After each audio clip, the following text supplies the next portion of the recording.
आप सभी लोगों के नमस्ते, प्रणाम। और आप सबको स्वागत है हमारे वीडियो में।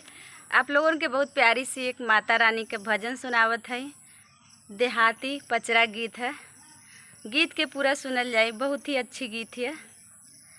चारों कोठरिया नियारी हो या नियारी हो, दियवा कौने कोने बारी। चारों कोठरिया नियारी हो या नियारी हो, दियवा कौने कोन बारी।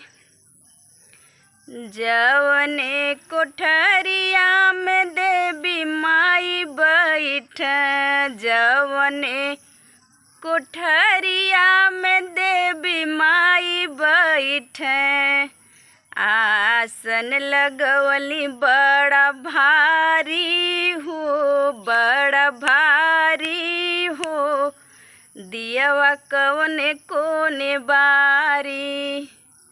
आसन लगवली बड़ा भारी हो, बड़ा भारी हो, दियवा कौने कोन बारी। चारों कोठरिया नियारी हो या नियारी हो, दियवा कौने कोने बारी।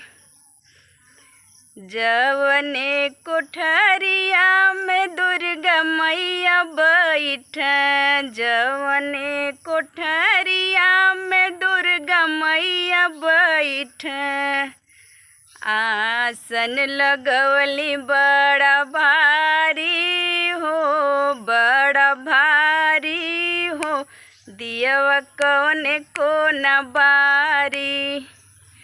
आसन लगवली बड़ा भारी हो, बड़ा भारी हो, दियवा कौने कोने बारी। चारों कोठरिया नियारी हो या नियारी हो, दियवा कौने कोने बारी। जवने कोठरिया में भैरो भैया बैठ, जवने कोठरिया में भैरो भैया बैठ, आसन लगवली बड़ा भारी हो, बड़ा भारी हो, दियवा कौने कोने बारी। चारों कोठरिया नियारी हो या नियारी हो, दियवा कौने कोने बारी। जवने कोठरिया में शीतला मैया बैठ, जवने कोठरिया में शीतला मैया बैठ, आसन लगवली बड़ा भारी हो, बड़ा भारी हो, दियवा कौने कोने बारी। आसन लगवली बड़ा भारी हो, बड़ा भारी हो, दियवा कौने कोने बारी। चारों कोठरिया नियारी हो या नियारी हो, दियवा कौने कोने बारी।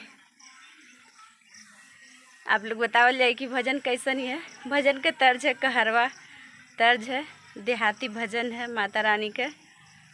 पूरा सुनल जाइए आप लोग।